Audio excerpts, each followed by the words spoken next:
Bienvenue à notre deuxième épisode sur les nouvelles mensuelles du Pakistan. Aujourd'hui, nous allons discuter sur les événements qui se sont produits le dernier mois.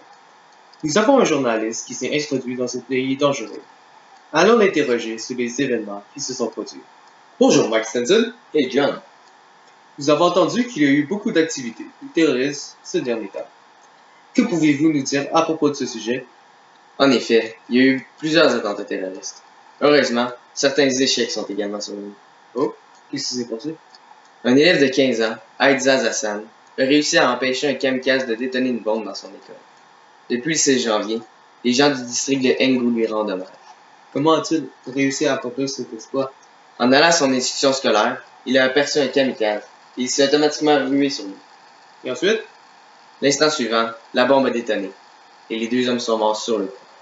Cet adolescent, grâce à son courage, a sauvé ses 2000 camarades de classe. Ah, je suis sûr que ses parents sont fiers de lui. Ouais. De plus, il n'y a pas longtemps, un assaillant avait attaqué un bureau de presse le 2 décembre. En effet, au Pakistan, un des plus dangereux métiers est le journalisme. Je suis constamment en danger. Plusieurs journalistes subissent de l'intimidation et de la violence, souvent provenant des talibans pakistanais, de la sécurité de l'État, des groupes criminels locaux, etc. Au cours de ces 10 dernières années, 44 journalistes ont été tués.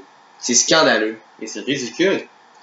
Ce n'est pas tout. L'ancien président du Pakistan, Asif Ali Zardari, a comparu pour une première fois le jeudi 9 janvier pour des affaires de corruption avant sa démission.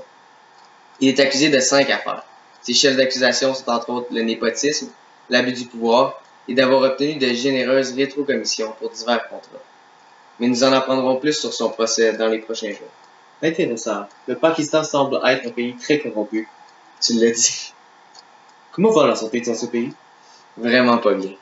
La poliomyélite continue de faire beaucoup de morts et semble très difficile à neutraliser. Cette maladie a particulièrement été présente en 2013. On a répertorié 83 cas de cette maladie l'année précédente. Elle peut causer la paralysie et la mort, surtout chez les enfants. L'OMS a également déclaré que la maladie se répand dans les pays voisins. Les vaccinateurs ont donc décidé de se lancer à la quête de la guérison. Il y a eu beaucoup de ces activités ces derniers mois. Nous espérons que la contamination sera... J'ai entendu! Qu'est-ce que c'est ça, la caméra? Ferme la caméra!